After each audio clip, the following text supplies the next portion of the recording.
Hello everyone. आज का chapter है भाषा और चिंतन, लैंग्वेज एंड थॉट। भाषा भाषा प्रणाली के भावों को अभिव्यक्त करने का माध्यम है। यह कहना गलत ना होगा कि मनुष्य पशुओं से इसलिए श्रेष्ठ है क्योंकि उसके पास एक भाषा है जिसे लोग समझ सकते हैं। यद्यपि पशुओं और पक्षियों की भी कोई ना कोई भाषा अवश्य होती है, लेकिन उसे कोई समझ नहीं पाता। यदि व्यक्ति गूंगा होता है तो वह अपने भावों को समझाने के लिए शरीर के अंगों का सहारा लेता है, जिसे उसके शरीर की भाषा कहा जाता है। भाषा के माध्यम से मनुष्य समाज में अपना एक अलग स्थान बनाता है, जो उसके व्यक्तित्व के निर्माण की महत्वपूर्ण भूमिका अदा करता है। भाषा जन्म के स्थान पर उत्पन्न होती है। बच्चा जन्म के बाद रोता है, जो उसकी प्रथम भाषा है। वास्तव में भाषा भावों के संप्रेषण का एक माध्यम है। भाषा बौद्धिक क्षमता को भी अभिव्यक्त करती है। बहुत से लोग वाणी और भाषा दोनों का प्रयोग एक दूसरे के पर्यायवाची के रूप में करते हैं, परंतु दोनों में बहुत अंतर होता है। हरलॉक ने दोनों शब्दों को निम्नलिखित रूप से स्पष्ट किया है।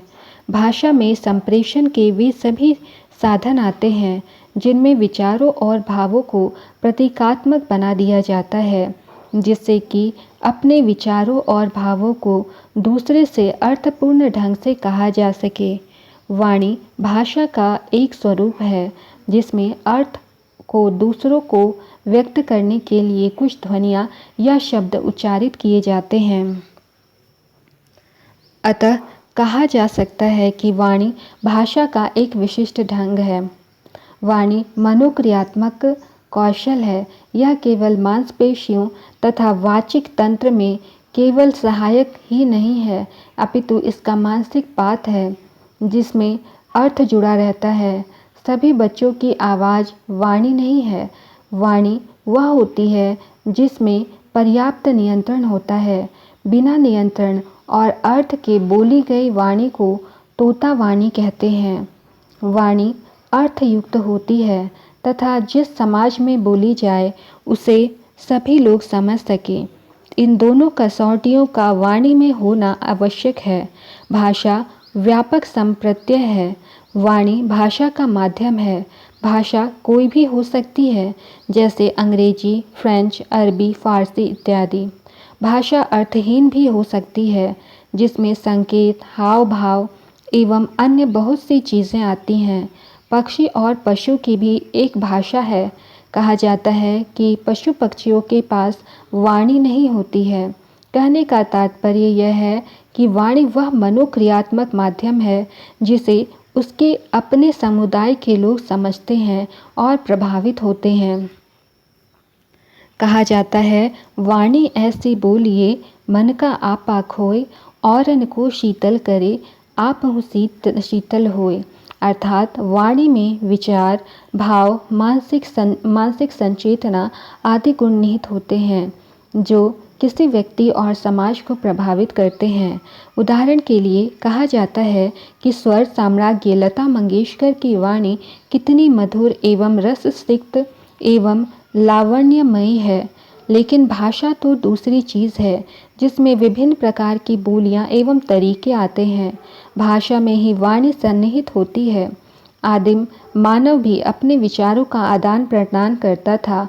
उसमें शरीर का संकेत, गले की आवाज़, चिल्लाना अथवा विभिन्न प्रकार की आवाज़ें अलग अलग कार्यों के लिए करना भी एक भाषा भी थी। लेकिन धीरे धीरे भाषा विज्ञान का विकास हुआ।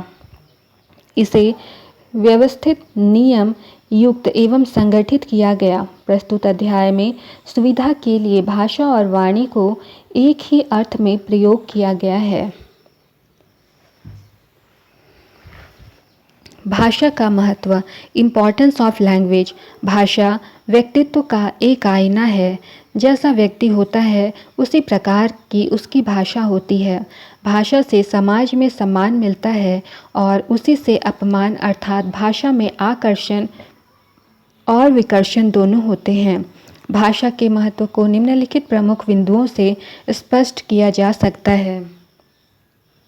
पहला, इच्छाओं और आवश्यकताओं की संतुष्टि।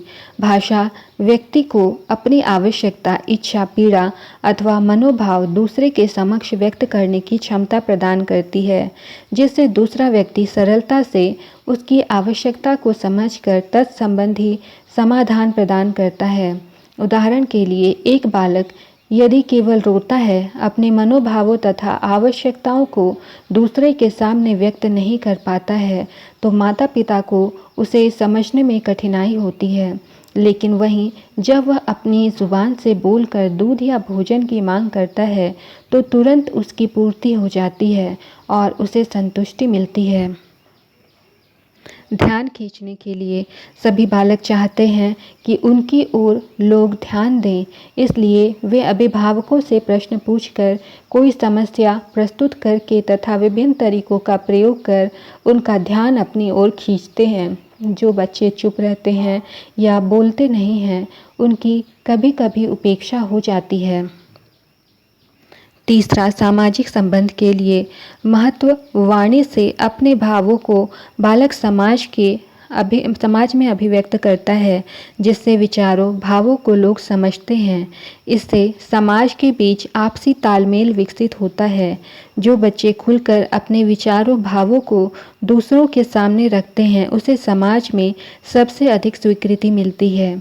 दूसरे बालक उसी बालक के साथ खेलना, उठना, बैठना तथा मित्रता करना पसंद करते हैं, जिनकी अभिव्यक्ति होती है। जो अंतर्मुखी होते हैं, बालक अपनी भाषा के द्वारा ही समाज में अच्छा संबंध बनाता है। इसी के द्वारा वैयक्तिक एवं सामाजिक समायोजन होता है। चौथा, सामाजिक मूल्यांकन के लिए महत्व। बालक समाज में क्या बोलता है, कैसे बोलता है, इसका मूल्यांकन समाज के लोग सामाजिक पृष्ठभूमि में करते हैं। उसकी भाषा ही उसकी योग्यता स्तर तथा यौन उपयुक्तता की मानदंड होती है। इससे बालक के भावों एवं विचारों का मूल्यांकन होता है। पांचवा, आत्म मूल्यांकन में महत्व। बालक जब समाज में बोलता है तो उसके सुनने वालों की उसके प्रति क्या प्रतिक्रिया होती है, दूसरे लोग उसके विषय में क्या समझते हैं, उसकी भाषा को सुनकर बालक स्वयं का मूल्यांकन करता है कि लोग उससे प्रभावित हैं या नहीं, समाज का दृष्टिकोण उसके प्रति किस प्रकार का है। छठा, शैक्षिक उपलब्धि के महत्व। कक्षा में जिन बालकों की भाषा एवं उच्चारण जितना अच्छा होता है, उसकी शैक्षिक उपलब्धि भी उतनी ही अच्छी होती है। भाषा के माध्यम से ही एक छात्र अपनी कक्षागत समस्याओं को छात्रों एवं अध्यापकों के सामने स्पष्टता से रखकर उसे समझ सकता है। लेकिन जिसकी भाषा कम प्रभावशाली है, उस पर कोई ध्यान नहीं देता है। प्रायः देखा जाता है कि जिसकी भाषा और लिखावट कमज़ोर है, वे कक्षा में अन्य छात्रों से कम अंक प्राप्त करते हैं, यद्यपि उनकी बौद्धिक क्षमता में कोई कमी नहीं होती। सातवां, दूसरे के विचारों को प्रभावित करने के लिए। जिन बच्चों की भाषा प्रिय, मधुर एवं ओजस्वी होती है, वे अपने समूह, परिवार तथा समाज के व्यक्तियों को प्रभावित करते हैं। लोग उन्हीं को अधिक महत्व देते हैं जिनका भाषा व्यवहार प्रभावपूर्ण होता है। भाषा के सिद्धांत, थियरीज ऑफ लैंग्वेज डेवलपमेंट। मनुष्य की भाषा कैसे विकसित होती है, उसकी प्रक्रिया क्या है, शब्दों का अर्थों में कैसे समावेश होता है, इसको जानने के लिए भाषा विकास के सिद्धांतों को समझना आवश्यक है। मनुष्य बोलने की योग्यता किस प्रकार अर्जित करता है, इस विषय पर विद्वानों ने अपने अध्ययनों के आधार पर सिद्धांतों का प्रतिपादन किया है, जिनमें से कुछ निम्नलिखित हैं। पहला, परिपक्वता का सिद्धांत। परिपक्वता से तात्पर्य है कि भाषा अवयवों एवं स्वरों का पर नियंत्रण होना। बोलने में जिह्वा, गला, तालु, होठ, दांत तथा स्वर यंत्र आदि जिम्मेदार होते हैं। इनमें किसी भी प्रकार की कमजोरी या कमी वाणी को प्रभावित करती है। इन सभी अंगों में जब परिपक्वता होती है तो भाषा पर नियंत्रण होता है और अभिव्यक्ति अच्छी होती है। विद्वानों का मत है कि भाषा विकास स्वरयंत्र की परिपक्वता पर निर्भर करता है।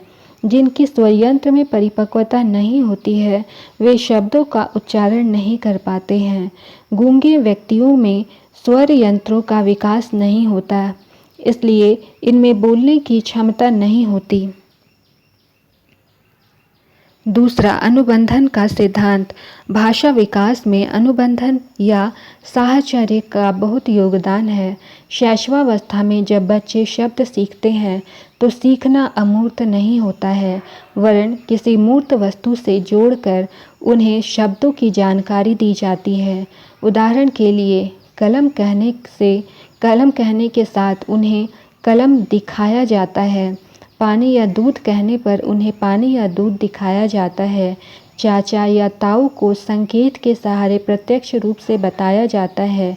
इससे बच्चे उस विशिष्ट वस्तु या व्यक्ति से साहचर्य स्थापित कर लेते हैं और अभ्यास हो जाने पर संबंधित वस्तु या व्यक्ति की उपस्थिति पर संबंधित शब्द से संबोधित करते हैं। उद्दीपक और प्रतिक्रिया के बीच संबंध स्थापित होने को ही अनुबंधन कहा जाता है। इसलिए छोटी कक्षाओं में लिखने के लिए शिक्षोपकरणों का प्रयोग किया जाता है। स्किनर का कहना है, अनुबंधन द्वारा भाषा विकास की प्रक्रिया को सरल बनाया जा सकता है। तीसरा, अनुकरण का सिद्धांत। चैपनीज, शर्ली, कर्टी तथा वैलेंटाइन आदि मनोवैज्ञानिकों ने अनुसरण के द्वारा भाषा सीखने पर अध्ययन किया है। इनका मत है कि बालक अपने परिवारजनों तथा साथियों की भाषा का अनुकरण करके सीखते हैं। जैसी भाषा जिस समाज या परिवार में बोली जाती है, बच्चे उसी भाषा को सीखते हैं। यदि कोई भाषा में दोष है तो अनुकरण से वह भी बच्चे सीख लेते हैं। अतः इस बात का ध्यान रखना चाहिए कि बच्चे दोषपूर्ण भाषा न सीख जाएं। बच्चे शिष्टाचार के साथ अश्लील एवं अशिष्ट शब्दों का भी अनुकरण कर लेते हैं। इसे सामाजिक अधिगम भी कहा जाता है। बालक समाज से ही विशाल शब्दों का भंडार सीख पाता है, साथ ही बोलने के तौर तरीके भी सीख जाता है। चौथा, चॉम्स्की का भाषा अर्जित करने का सिद्धांत। चॉम्स्की का कहना है कि बच्चे शब्दों की निश्चित संख्या के कुछ निश्चित नियमों का अनुकरण करते हुए वाक्यों का निर्माण करना सीख जाते हैं। इन शब्दों से नए नए वाक्यों एवं शब्दों का निर्माण होता है। इन वाक्यों का निर्माण बच्चे जिन नियमों के अंतर्गत करते हैं, उन्हें चॉम्स्की ने जेनरेटिव ग्रामर की संज्ञा प्रदान की है। उपरोक्त मॉडल से स्पष्ट है कि बालक समाज, परिवार तथा विद्यालय से शब्दों एवं वाक्यों का संग्रह करते हैं। इन शब्दों को वे संगठित एवं व्यवस्थित करते हैं, इनकी समझ पैदा करते हैं और अंत में इन्हीं शब्दों के आधार पर नवीन वाक्यों की रचना करते हैं। भाषा विकास की अवस्थाएं, स्टेजेस ऑफ लैंग्वेज डेवलपमेंट। अध्ययनों से भाषा विकास की विभिन्न अवस्थाओं पर महत्वपूर्ण प्रकाश पड़ता है। सुविधा की दृष्टि से इसे दो भागों में बांट सकते हैं। पहला, भाषा का प्रारंभिक रूप, रोना, बलबलाना, हाव भाव या संकेत आदि। दूसरा, वास्तविक भाषा की अभिव्यक्ति, आकलन या बोध शक्ति, शब्द भंडार, वाक्य निर्माण, शुद्ध उच्चारण आदि। भाषा विकास को प्रभावित करने वाले कारक, फैक्टर्स अफेक्टिंग लैंग्वेज डेवलपमेंट। सभी बच्चों का भाषा विकास एक जैसा नहीं होता। किसी भी भाषा विकास की गति तीव्र होती है तो किसी की विलंबित या मंद गति। भाषा विकास पर कुछ तत्वों का प्रभाव पड़ता है जिससे उनका विकास प्रभावित होता है। इनमें से प्रमुख तत्व निम्नलिखित हैं। पहला, स्वास्थ्य, हेल्थ। जिन बच्चों का स्वास्थ्य जितना अच्छा होता है, उनमें भाषा विकास की गति उतनी तीव्र होती है, क्योंकि सामाजिक समूहों से उन्हें अच्छी प्रेरणा मिलती है। वे बच्चे अपने समूह के साथ खेलते हैं, अंतःक्रिया यानी इंटरैक्शन करते हैं। लेकिन बीमार बच्चे समूह में खेल नहीं पाते। शारीरिक अवयवों का भी विकास बाधित होता है। स्मिथ ने बच्चों की भाषा पर बीमारी के प्रभावों का अध्ययन करके निष्कर्ष निकाला कि बीमार बच्चों में भाषा विकास की गति धीमी होती है। इसी प्रकार का अध्ययन लॉवेल, मार्केल ने भी किया और पाया कि जो बच्चे लंबी अवधि तक बीमार रहते हैं, उनमें भाषा विकास कमज़ोर होता है। दूसरा, बुद्धि यानी इंटेलिजेंस। हरलॉक के अनुसार जिन बच्चों का बौद्धिक स्तर यानी आईक्यू उच्च होता है उनमें भाषा विकास अपेक्षाकृत कम बुद्धि से अच्छा होता है। स्पाइकर और इरविन का मत है कि बुद्धि लब्धि और भाषा संबंधी योग्यता में घनिष्ठ संबंध है। टर्मैन, फिशर और यम्बा का मानना है कि तीव्र बुद्धि बालकों का उच्चारण और शब्द भंडार अधिक होता है। प्रायः देखा जाता है कि प्रतिभाशाली बालक अपनी अवस्था के बालकों से पहले बोलना सीख लेते हैं। उनके शब्द भंडार की क्षमता भी सामान्य बालकों से अधिक होती है तथा वे बहुत स्पष्ट और शुद्ध उच्चारण भी करते हैं। तीसरा, सामाजिक आर्थिक स्थिति सोशियो इकोनॉमिक स्टेटस। यह देखा गया है कि जिन बालकों का सामाजिक आर्थिक स्तर निम्न होता है वे देर में बोलना सीखते हैं। गैसिल, जर्सील्ड आदि मनोवैज्ञानिकों के अध्ययन से यह बात स्पष्ट हुई कि उच्च वर्ग के शिशु जल्दी बोलना सीखते हैं, अधिक बोलते हैं तथा उनका उच्चारण शुद्ध होता है। आइंस्टीन, डेविस, स्किल्स इत्यादि ने अनाथ बच्चों के अध्ययन से पाया कि इन बच्चों में भाषागत विकास कम होता है, इनका शब्द भंडार भी कम होता है। प्रायः यह भी देखा जाता है कि ग्रामीण क्षेत्र में पढ़ने वाले बच्चों की शाब्दिक क्षमता शहरी या अन्य पब्लिक स्कूल में पढ़ने वाले बच्चों से कम होती है। चौथा, लिंगीय भिन्नता सेक्स डिफरेंशिएशन। वाणी विकास में लिंग का प्रभाव स्पष्ट दृष्टिगोचर होता है। इरविन और चेन ने लिंगीय भेद का अध्ययन करके निष्कर्ष दिया है कि प्रथम वर्ष में बालक एवं बालिकाओं की भाषा में अंतर नहीं होता, लेकिन दूसरे वर्ष से बालिकाओं की क्षमता बालकों से अधिक हो गई है। बालिकाओं का भाषा प्रवाह बालकों से अच्छा रहा। बालिकाएं जल्दी बोलना भी सीखती हैं। जहां बालक छोटे छोटे वाक्य बोलते हैं वहीं लड़कियां बड़े वाक्यों को बोलने में सक्षम हो जाती हैं। बालिकाएं बालकों की अपेक्षा शुद्ध उच्चारण करती हैं।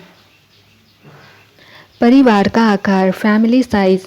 अकेला बालक या छोटे परिवार में बालक की भाषा शक्ति का विकास बड़े आकार के परिवार से अच्छा होता है, क्योंकि छोटे परिवार में माता पिता बच्चे के प्रशिक्षण उनसे वार्तालाप पर अधिक ध्यान दे पाते हैं, जबकि बड़े परिवार में समय कम मिलता है। छठा, बहुजन्म मल्टीपल बर्थ।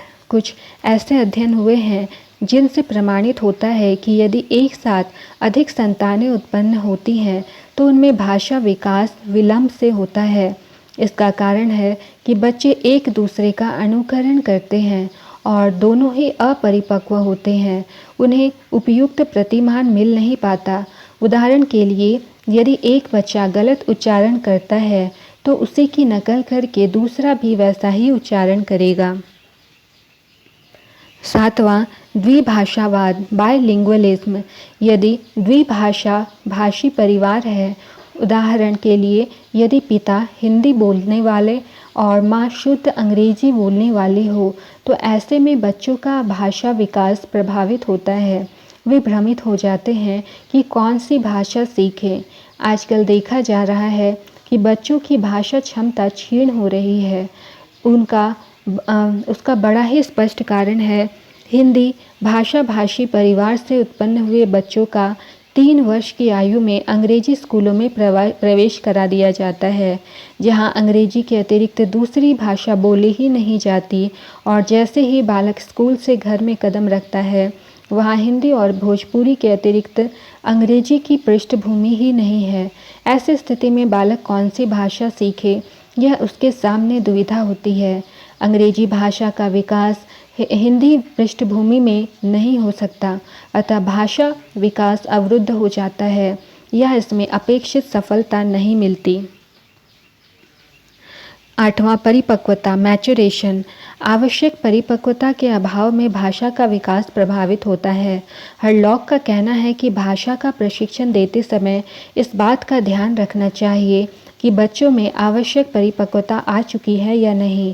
भाषा विकास में फेफड़े, स्वर यंत्रों, जीभ, दांत, तालु, होठ तथा वाणी केंद्र जो कि मस्तिष्क में स्थित होता है, उसका परिपक्व होना जरूरी है। ये अंग जितने अधिक परिपक्व होते हैं, भाषा विकास उतना ही अधिक होता है। 9वां, संवेगात्मक तनाव, इमोशनल टेंशन। जिन बच्चों के संवेग का कठोरता से दमन किया जाता है, ऐसे बच्चों का भाषा विकास देर से होता है।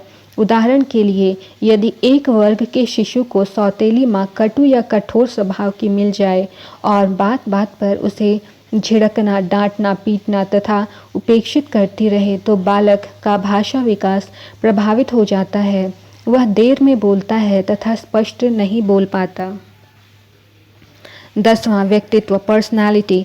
कुछ अध्ययनों से यह भी स्पष्ट हो चुका है कि जो बच्चे उत्साही होते हैं, उनमें भाषा विकास शांत स्वभाव के बच्चों से अधिक होता है। फुर्तीले, चुस्त एवं बहुमुखी स्वभाव वाले बच्चों का भाषा विकास तीव्र होता है। 11वां, प्रशिक्षण विधि, ट्रेनिंग मेथड। अधिनायकवादी प्रशिक्षण जिसमें बच्चों की भावनाओं का ध्यान नहीं रखा जाता, किसी चीज़ को डांट कर सिखाया जाता है, तो ऐसे प्रशिक्षण में भाषा का विकास नहीं होता। जिस परिवार या विद्यालय में जनतांत्रिक विधियों का प्रयोग होता है, बालक को स्वतंत्रता होती है, उसमें भाषा का विकास तीव्र होता है। भाषा सिखाने के लिए मूर्त से अमूर्त यानी कॉन्क्रीट टू एब्स्ट्रैक्ट, सरल से कठिन, ज्ञात से अज्ञात की ओर चलने के सिद्धांतों का पालन करना चाहिए। उदाहरण के लिए, मातृभाषा से अंग्रेजी सिखाई जाए तो आसान होता है। एक साथ एक भाषा का प्रशिक्षण हो, लेकिन यह देखा जा रहा है कि भारतवर्ष के आधुनिक पब्लिक स्कूलों में शिशुओं को एक साथ 2 से अधिक भाषाएं सिखाई जाती हैं, जो उचित नहीं है। एक भाषा जो कि मातृभाषा होती है, उसका पूर्ण ज्ञान हो जाए तो उस भाषा की सहायता से दूसरी भाषा सिखाना उचित होता है। भाषा दोष, लैंग्वेज डिसऑर्डर। यदि बालक अपने स्वर यंत्रों पर नियंत्रण नहीं कर पाता, तो उसमें भाषा दोष उत्पन्न हो जाता है। ऐसे बालक समाज से कतराने लगते हैं, इनमें हीनता की भावना विकसित हो जाती है। ये अकेले में रहते हैं, किसी के सामने बोलने में झिझकते हैं। भाषा दोष का प्रभाव बालक के जीवन के अन्य क्षेत्रों पर भी पड़ता है। उनकी शैक्षिक उपलब्धि भी प्रभावित होती है। इन बालकों को पिछड़ा बालक कहा जाता है। मुख्यतः ये भाषा दोष निम्नलिखित प्रकार के हैं। पहला, ध्वनि परिवर्तन। दूसरा, अस्पष्ट उच्चारण। तीसरा, हकलाना। चौथा, तुतलाना। पांचवा, तीव्र अस्पष्ट वाणी। चिंतन, थिंकिंग। चिंतन एक उच्च ज्ञानात्मक प्रक्रिया है जिसके द्वारा ज्ञान संगठित होता है। इस मानसिक प्रक्रिया में बहुधा स्मृति, कल्पना, अनुमान आदि मानसिक प्रतिक्रियाएं सम्मिलित होती हैं। आइजर्निक और इनके साथियों के अनुसार कार्यात्मक परिभाषा के रूप में चिंतन काल्पनिक जगत में व्यवस्था स्थापित करता है। यह व्यवस्था स्थापित करना वस्तुओं से संबंधित होता है तथा साथ ही साथ वस्तुओं के जगत प्रतीकात्मकता से भी संबंधित होता है। वस्तुओं में संबंधों की व्यवस्था तथा वस्तुओं में प्रतीकात्मक संबंधों की व्यवस्था भी चिंतन है। कॉलिंस और ड्रेवर के अनुसार चिंतन को जीव शरीर के वातावरण के प्रति चैतन्य समायोजन कहा जाता है। इस रूप में विचार स्पष्टतः मानसिक स्तर पर हो सकते हैं, जैसे प्रत्यक्षानुभव और प्रत्यानुभव। प्रत्येक प्रकार के चिंतन की कोई न कोई दिशा अथवा लक्ष्य अवश्य होता है। चिंतन में बालक क्रियाशील रहता है। यह एक प्रकार का आंतरिक संभाषण है। चिंतन वस्तुओं, प्रतिमाओं और प्रतीकों आदि किसी के भी संबंध में हो सकता है। चिंतन का विश्लेषण, एनालिसिस ऑफ थिंकिंग। बालकों के चिंतन का विश्लेषण निम्न प्रमुख पदों के आधार पर किया जा सकता है। पहला, चिंतन में सर्वप्रथम समस्या उपस्थित होती है। यह देखा गया है कि बच्चों के सामने जब कोई समस्या उपस्थित होती है तो वह समस्या से संबंधित क्षेत्र में कठिनाई का अनुभव करता है। कठिनाई को दूर करने के लिए वह चिंतन करता है। बालक समस्या पर विभिन्न दृष्टिकोणों से विश्लेषण करके देखता है कि समस्या क्या है। दूसरा, अनुमान। समस्या का विश्लेषण करते समय बालक वर्तमान अनुभवों को अपने गत अनुभवों के आधार पर समान प्रत्ययों की श्रेणी में रखता है और इसके आधार पर वह समस्या समाधान के संबंध में अनुमान लगाता है। तीसरा, समस्या समाधान। जब बालक पुराने अनुभवों के आधार पर नए अनुभवों के संबंध में अनुमान करने लग जाता है तो उसके मस्तिष्क में समस्या के संबंध में विभिन्न प्रकार के समाधान उपस्थित होने लगते हैं। चिंतनकर्ता में ये विभिन्न प्रकार के समाधान साहचर्यों के आधार पर उपस्थित होते हैं। चिंतनकर्ता इन अनेक समाधानों में से समस्या से संबंधित केवल उपयुक्त समाधान को ही स्वीकार करता है। इन समाधानों पर चिंतन करते समय चिंतनकर्ता को उपयुक्त का चुनाव उनके गुण दोषों के आधार पर प्राप्त होता है। चौथा, निर्णय। जब चिंतनकर्ता के मस्तिष्क में किसी समस्या के संबंध में कई समाधान उपस्थित हो जाते हैं तो उपयुक्त समाधान को चुनने का निर्णय लेता है। चिंतनकर्ता इस चुने गए समाधान को चुनने के लिए सार्थकता चिंतन के द्वारा प्रमाणित करने का भी प्रयास करता है। चिंतन तथा कल्पना, थिंकिंग एंड इमेजिनेशन। चिंतन तथा कल्पना दोनों ही ज्ञानात्मक एवं रचनात्मक मानसिक क्रियाएं हैं। दोनों ही प्रक्रियाओं में कुछ महत्वपूर्ण अंतर निम्न प्रकार से हैं। पहला, चिंतन प्रक्रिया की सहायता से बालक समस्या के विभिन्न पहलुओं को समझने की कोशिश करता है, क्योंकि इन पहलुओं को समझे बिना समस्या समाधान संभव नहीं हो सकता। दूसरी ओर, कल्पना में समस्या समाधान की परिस्थिति को नए नए रूपों में देखा जाता है। दूसरा, चिंतन में तर्क की प्रधानता होती है, जबकि कल्पना में तर्क का अभाव होता है। समस्या समाधान में तर्क की सहायता से सूक्ष्म पहलुओं को जाना जाता है। तीसरा, बालक में चिंतन बहुधा समस्या की उपस्थिति पर प्रारंभ होता है, अर्थात जब बालक के सामने कोई समस्या आती है तभी उसमें चिंता की प्रक्रिया होती है। व्यर्थ में बालक चिंतन नहीं करता। दूसरी ओर, कल्पना के लिए परिस्थिति या समस्या की विशेष आवश्यकता नहीं होती है, क्योंकि चिंतन व्यर्थ में भी हो सकता है। चौथा, दोनों ही मानसिक प्रक्रियाओं की प्रवृत्ति निर्धारक प्रकार की है। चिंतन की यह प्रवृत्ति कल्पना की अपेक्षा अधिक चेतना होती है। चिंतन को एक विशेष दिशा में प्रयत्न और भूल का अभाव होता है। पांचवा, चिंतन में समस्या समाधान में प्रयत्न और भूल की क्रिया रहती है, जबकि कल्पना में प्रयत्न और भूल का अभाव होता है। छठा, चिंतन वास्तविकता से संबंधित होता है, परंतु कल्पना का संबंध वास्तविकता से हो भी सकता है और नहीं भी। चिंतन तथा भाषा, थिंकिंग एंड लैंग्वेज। चिंतन प्रक्रिया प्रतीक और चिन्हों के आधार पर चलती है। प्रतीक और चिन्हों का आधार भाषा होती है। चिंतन के समय बालक के अंदर आंतरिक भाषण होता है। कई बार चिंतन करते समय बालक बोलने लगता है। कुछ अध्ययनों में यह देखा गया है कि जिस बालक में भाषा की योग्यता जितनी अधिक होती है, उसमें चिंतन की योग्यता भी उसी रूप में उतनी ही अधिक होती है, क्योंकि भाषा वृद्धि के साथ साथ बालकों में ज्ञान वृद्धि होती है और ज्ञान वृद्धि से चिंतन शक्ति का भी विकास होता है। भाषा के द्वारा बालक चिंतन को व्यक्त भी कर सकता है। बालक भाषा के द्वारा अपने अथवा दूसरों के चिंतन को रिकॉर्ड कर सकता है और इस प्रकार वह अपने चिंतन का दूसरों को लाभ दे सकता है तथा दूसरों के चिंतन का स्वयं लाभ उठा सकता है। अतः कहा जा सकता है कि चिंतन के लिए भाषा आवश्यक ही नहीं, अपितु चिंतन को व्यक्त करने का साधन भी है। भाषा के अभाव में चिंतन को व्यक्त करना कठिन है। जहाँ भाषा से चिंतन का विकास होता है, वहाँ चिंतन भाषा को भी विकसित करता है। अतः कहा जा सकता है कि चिंतन और भाषा दोनों में घनिष्ठ संबंध है। पहले यह विश्वास किया जाता था कि विचार प्रतिमा रहित होते हैं अथवा प्रतिमा सहित होते हैं।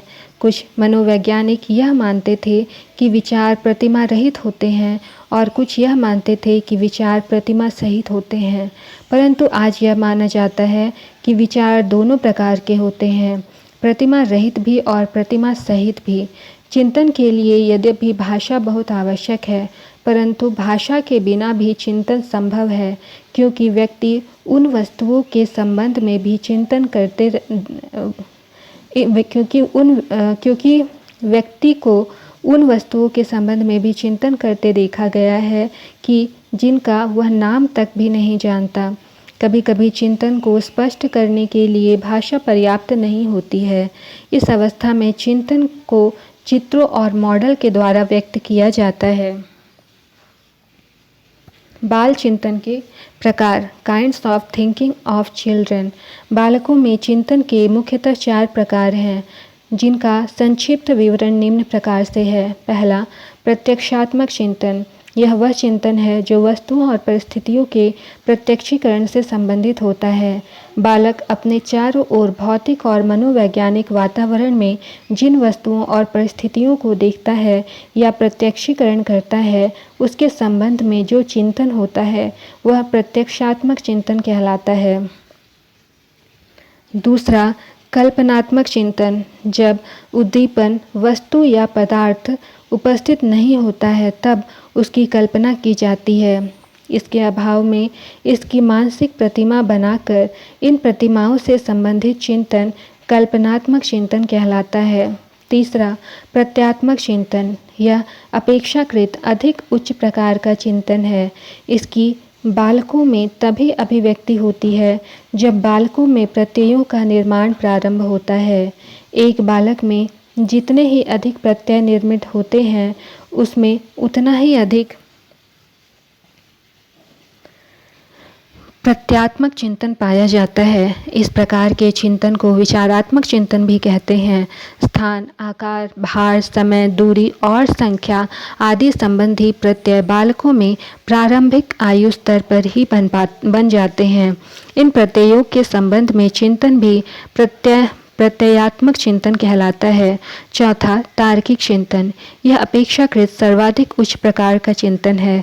यह मूलतः भाषा संप्रेषण पर आधारित होता है। चिंतन का विकास, डेवलपमेंट ऑफ थिंकिंग। चिंतन का विकास भाषा के विकास के कुछ समय बाद प्रारंभ हो जाता है। लगभग 1-2 वर्ष की अवस्था से उसमें चिंतन का विकास प्रारंभ हो जाता है। बालक में सर्वप्रथम प्रत्यक्षात्मक चिंतन का विकास प्रारंभ होता है। बालक के चारों ओर जो मूर्त वस्तुएं और उत्तेजनाएं होती हैं, सर्वप्रथम वह उनके संबंध में चिंतन प्रारंभ करता है।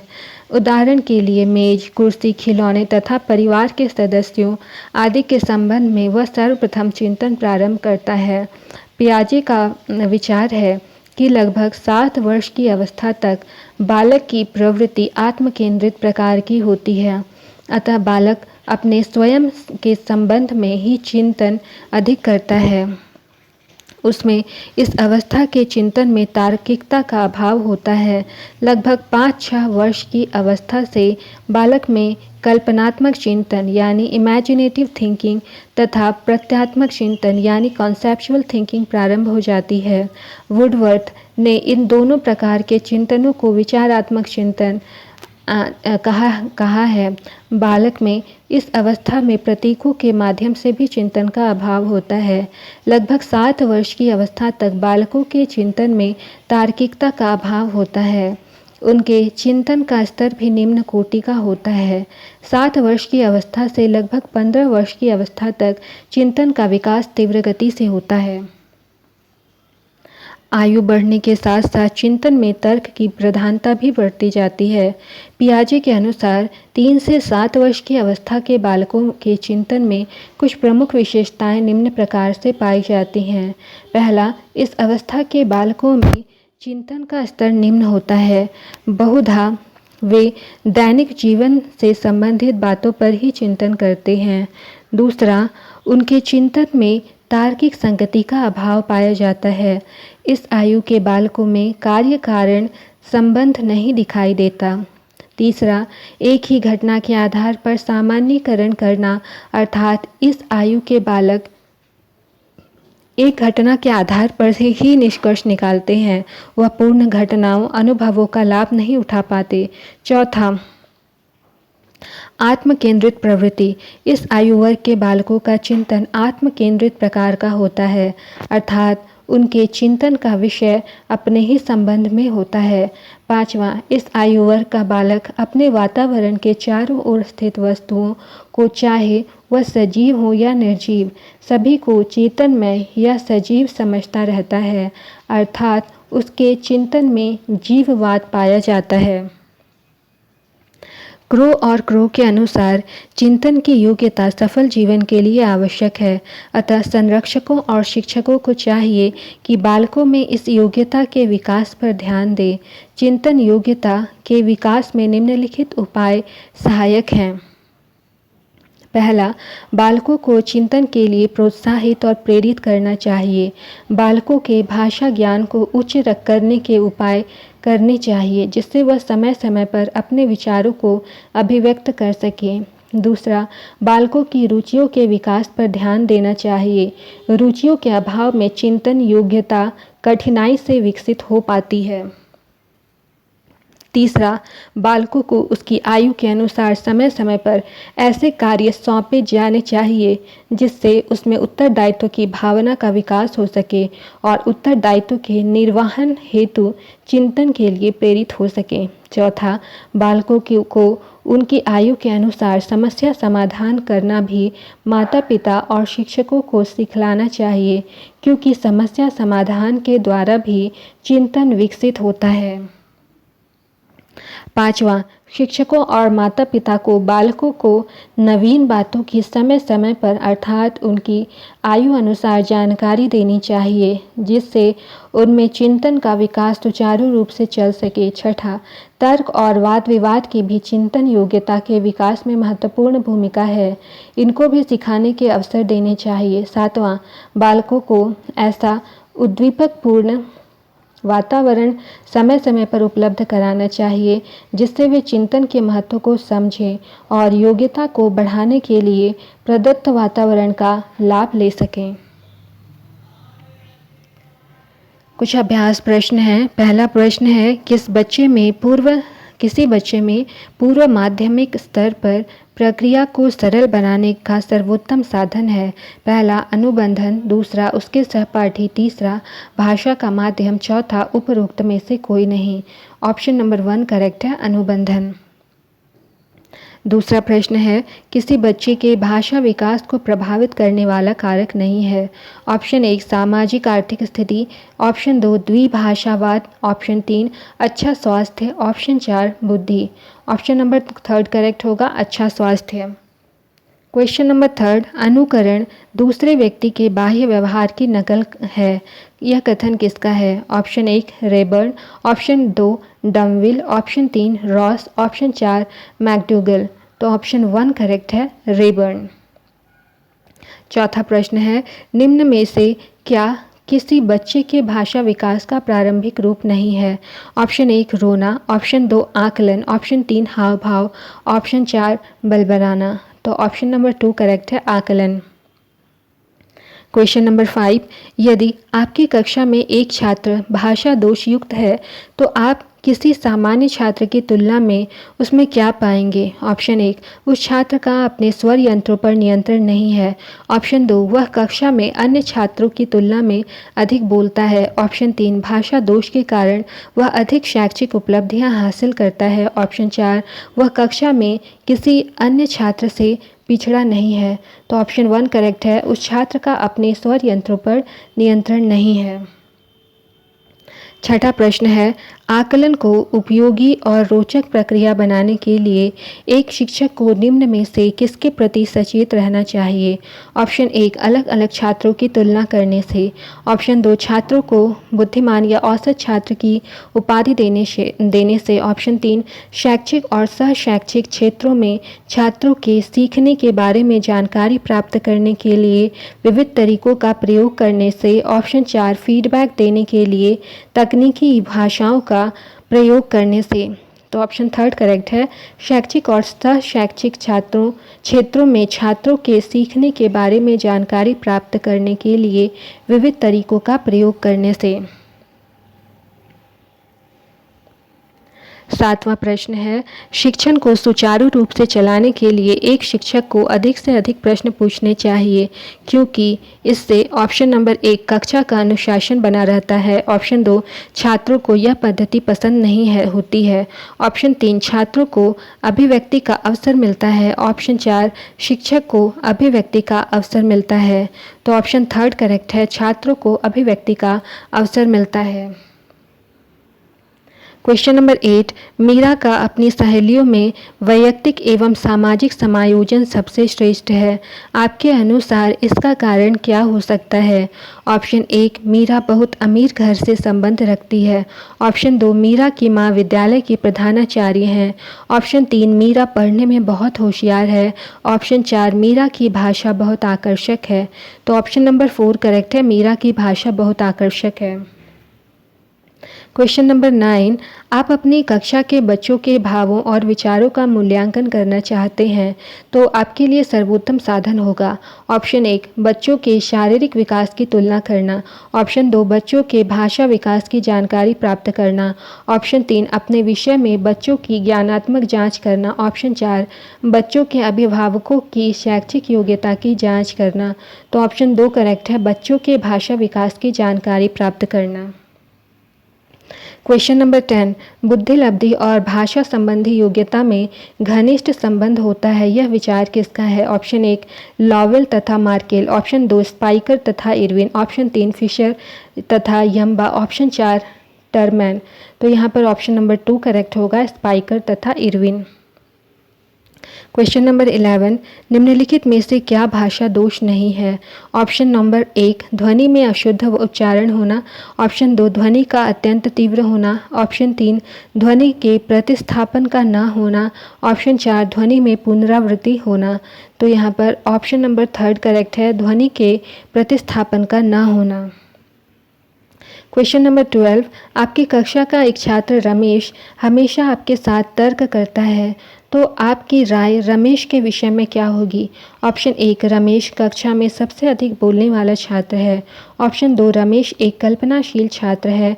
ऑप्शन 3, रमेश एक चिंतनशील छात्र है। ऑप्शन 4, रमेश की पारिवारिक परिस्थितियाँ ठीक नहीं हैं।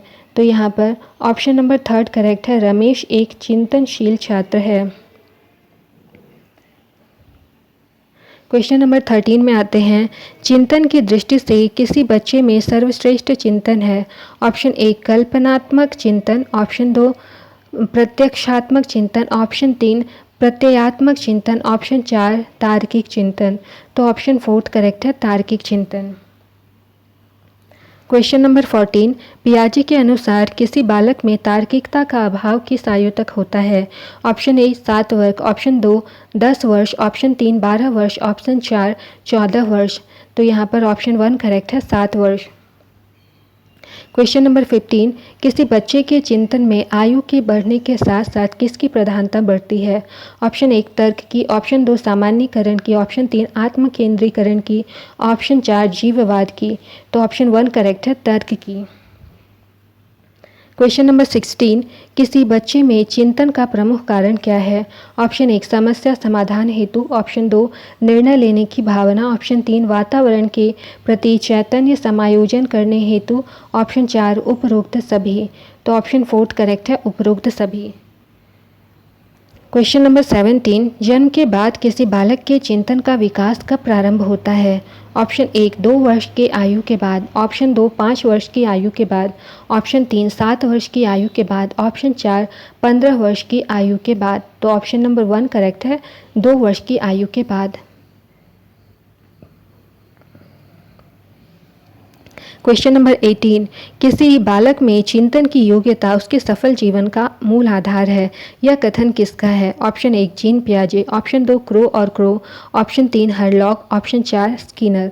तो ऑप्शन 2 करेक्ट है, क्रो और क्रो। क्वेश्चन नंबर 19, बालक अपने चारों ओर जिन वस्तुओं और परिस्थितियों को देखकर जो चिंतन करता है वह होता है। ऑप्शन 1 तार्किक चिंतन, ऑप्शन 2 प्रत्ययात्मक चिंतन, ऑप्शन 3 प्रत्यक्षात्मक चिंतन, ऑप्शन 4 कल्पनात्मक चिंतन। तो ऑप्शन 3 करेक्ट है, प्रत्यक्षात्मक चिंतन। क्वेश्चन नंबर 20, निम्न में से क्या चिंतन की एक विशेषता नहीं है? ऑप्शन 1 चिंतन का संबंध वास्तविकता से होता है, ऑप्शन 2 चिंतन तर्क प्रधान होता है, ऑप्शन 3 चिंतन के लिए किसी समस्या का होना आवश्यक नहीं है, ऑप्शन 4 चिंतन कल्पना से अधिक चेतन होता है। तो ऑप्शन नंबर 3 यहाँ पर करेक्ट है, चिंतन के लिए किसी समस्या का होना आवश्यक नहीं है। क्वेश्चन नंबर 21, माध्यमिक कक्षाओं में एक अध्यापक छात्रों में चिंतन का विकास कर सकता है। ऑप्शन 1 छात्रों की समस्याओं का समाधान करके, ऑप्शन 2 तर्क और वाद विवाद की प्रतियोगिताओं का आयोजन करके, ऑप्शन 3 छात्रों की रुचियों का विकास करके, ऑप्शन 4 उपरोक्त सभी। तो यहाँ पर ऑप्शन 4 करेक्ट है, उपरोक्त सभी। क्वेश्चन नंबर 22, चिंतन में सम्मिलित मानसिक प्रतिक्रिया है। ऑप्शन 1 कल्पना, ऑप्शन 2 अनुमान, ऑप्शन 3 स्मृति, ऑप्शन 4 ये सभी। तो यहाँ पर ऑप्शन 4 करेक्ट है, ये सभी। तो ये थी हमारी आज की क्लास। मिलते हैं अगली क्लास में एक नए चैप्टर के साथ। वीडियो देखने के लिए आपका धन्यवाद।